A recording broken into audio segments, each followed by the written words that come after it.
नमस्कार मु स्मृति रंजन पाढ़ी ओडिशार अगणित यूट्यूब श्रोता मानू हार्दिक अभिनंदन। आमे ओ आम प्रतिभा एक महामंच यह महामंच ओडिशार पूरपल्ली जेते सब कलाकार अच्छा आसबे एठी तांकर कला प्रदर्शित करेंगे से प्लाटफर्म आम करें।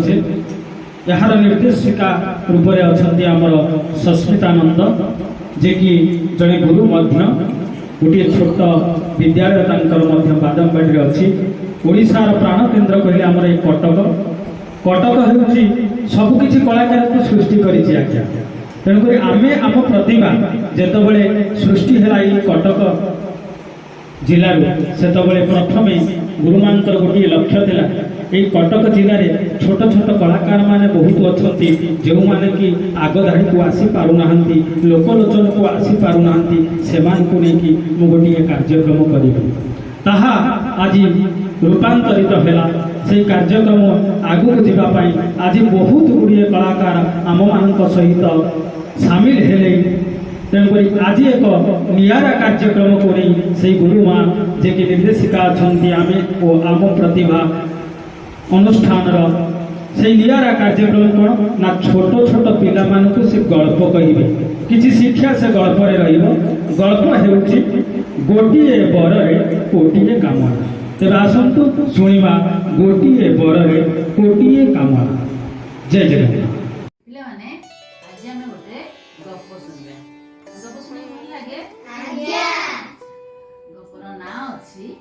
गोटे बरे कोटिए कामना।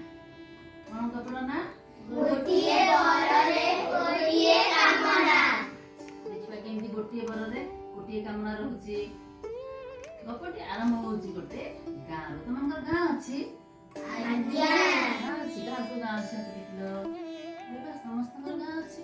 अच्छा एमती गोटे गाँव अछि गाँव रे गरीब ब्राह्मण रहउतला कि होतला गरीब ब्राह्मण रहउतला। ब्राह्मणटी तार स्त्री एवं बापा मां को सहित भी रहउतला। से कोन करे ना सबुदिन महादेव को मंदिर को जाए। मंदिर गले समस्त कौन करती मुंडिया मारती पूजा करती दीप दियंती किसी मनोकामना खाई मागती ठाकुर किसी मागती नहीं किंतु से ब्राह्मणटी कौन करे ना मंदिर को किसी सेवा करे। कौन सेवा करे ना मंदिर चारिपाख सफा करवा यदि भक्त मान सुविधा असुविधा से साहाଯ୍य करवा एमती किसी दरिद्र मान सेवा करवा सब किसी करे एवं भगवान को भी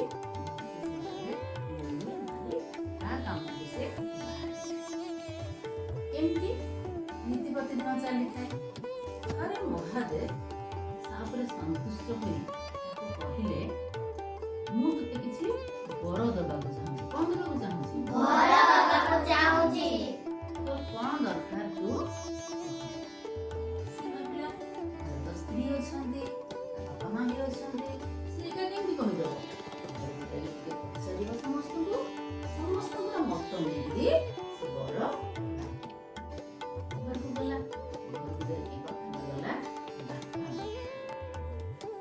घर वयोज्येष्ठ व्यक्ति बापा ना घर मुरबी से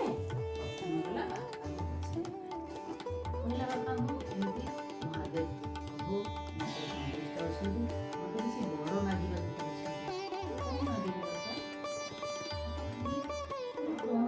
आम तो गरीब लोक कुड़िया गोटाक रही खाइबा पिंधा भी ठीक रे पाऊने जदि मागे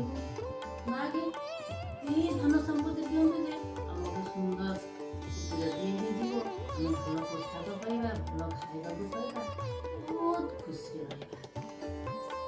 से आसने माँ थे किसी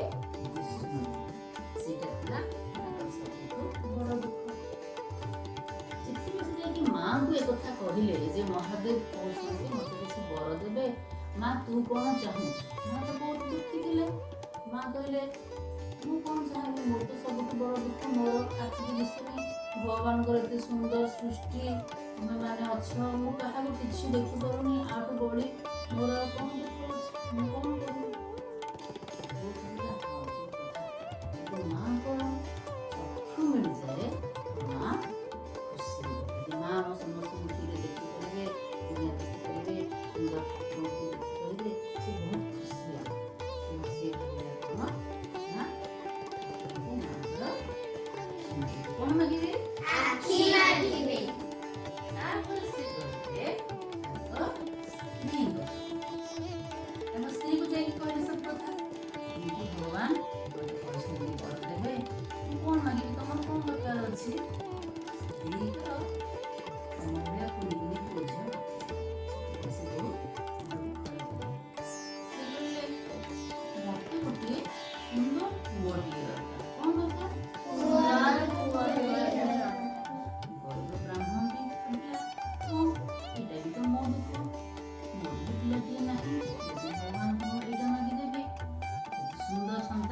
ଚିନ୍ତିତ ଅବସ୍ଥାରେ ଚାଲି ଚାଲି ଏମିତି ଚାଲି ଚାଲି ଯାଉ କିଛି ବାଟରେ ନାରଦ ମୁନିଙ୍କ ସହିତ ଦେଖାହେଲା। ନାରଦ ମୁନି ମତେ ଜାଣିଛ ସାକ୍ଷାତ ମହାରାଷ୍ଟ୍ର ନାଇଁ। ନାରଦ ମୁନି ଯେତେବେଳେ ଦେଖିଲେ କହିଲେ କଣ ହେଇଛି କି କାହିଁକି ତ ମନ ଦୁଃଖ କରି କଳୁଗମ କତିକି ଚାଲୁଛ?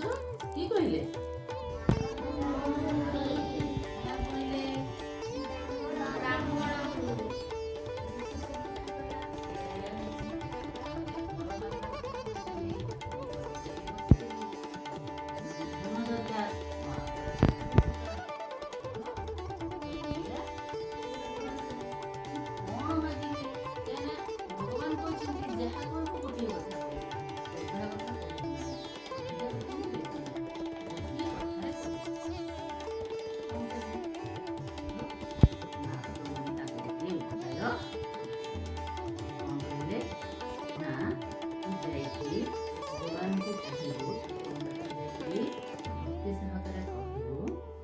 ପ୍ରଭୁ ମୋ ମା କହୁଛନ୍ତି ତାଙ୍କର ଗୋଟେ ସୁନ୍ଦର ନାତି ଦରକାର ଯାହାକୁ ସେ ସୁନା ଥାଳି ଧରି ଅନ୍ନ ବୁଝିପାରିଲ କଣ କହିଲେ ନା ମୋ ମା କହୁଛନ୍ତି ଗୋଟେ ନାତି ଦରକାର ଗୋଟେ ଦରକାର ଥିଲା ନା ଜେଜେମାଙ୍କର ସେ କଣ ହବ ନାତି ହବ ସେ ନାତିକି ସୁନା ଥାଳିରେ ଅନ୍ନ ସୁନା ଥାଳି କୋଉଠୁ ଆସିବ? ଜେଜେମା କଣ କହିଥିଲେ? ଜେଜେଙ୍କର ଆଖି ଦରକାର ଥିଲା ନା ଜେଜେମା ଅନ୍ଧ ଥିଲେ ନା କିନ୍ତୁ ଜେଜେ ବାପା ତାଙ୍କର କଣ କହିଥିଲେ? ନାତିର ଜେଜେ ବାପା କଣ କହିଥିଲେ? ଜେଜେ ବାପାଙ୍କର କଣ ଦରକାର ଥିଲା? ତାମାନେ ଏଇ ଗରିବ ବ୍ରାହ୍ମଣର ଯୋଉ ପୁଅଟି ସିଏ ହେଲା ତାଙ୍କର ନାତି ହେଲେ ଜେଜେ ବାପା ଜେଜେମା ବାପାଙ୍କର ବ୍ରାହ୍ମଣର ବାପାଙ୍କର ଇଚ୍ଛା ଥିଲା ଧନ ନଥିଲେ ସୁନା ଥାଳି ଆସିବ କୋଉଠୁ? ଅନ୍ନ ଆସିବ କୋଉଠୁ? ନାଇଁ ତାମାନେ ଆଶୀର୍ବାଦରେ ଧନ ବି ମିଳିଗଲା ଘରେ ଗୋଟେ ସୁନ୍ଦର ସୁନା ଥାଳି ବି ମିଳିଗଲା। ଆଉ କଣ ଦରକାର ଥିଲା? ଜେଜେମା କୋଳରେ ନାତି ଥିବ ନାଇଁ ଜେଜେମାଙ୍କୁ ଆଖି ନ ମିଳିଲେ ସେ କେମିତି ନାତିକି ଧରିକି ଖୁଆଇବେ? ତାମାନେ ସେଇ ଆଶୀର୍ବାଦରେ ଜେଜେମାଙ୍କୁ ବି ଆଖି ମିଳିଗଲା। ସ୍ତ୍ରୀର କଣ ଦରକାର ଥିଲା? ସୁନ୍ଦର ପୁଅଟି ବି ଆସିଗଲା ନା ସେ ପୁଅଟି ଜେଜେବାପା ଜେଜେମାଙ୍କ କୋଳରେ ରହିଲା ନାଇଁ ତାମାନେ ଆମର ଗପ କଣ ଥିଲା? ଏକାଥରେ ସେ କେତୋଟି ବର ପାଉଛନ୍ତି। ଗୋଟିଏ କଥାରେ ଆମ କଥା ଥିଲା ଗୋଟିଏ କଥା କହିବ ସେ ଗୋଟିଏ କଥାରେ ହିଁ ଯାହା ଥିବ ଅଧିକା କଥା କହିବ ନା ସେ ଗୋଟିଏ କଥା କହିଲେ ଗୋଟିଏ କଥାରେ 3ଟି ବର ସେ ଏକାଥରେ ପାଇଲେ। ଆଚ୍ଛା ଏଇ ଗପରୁ ଆମେ କଣ ଶିଖିଲେ? ଉପସ୍ଥିତ ବୁଦ୍ଧି ଦରକାର ନାଇଁ କିନ୍ତୁ ବ୍ରାହ୍ମଣକୁ ସେ ଉପସ୍ଥିତ ବୁଦ୍ଧି କିଏ ଦେଇଥିଲେ?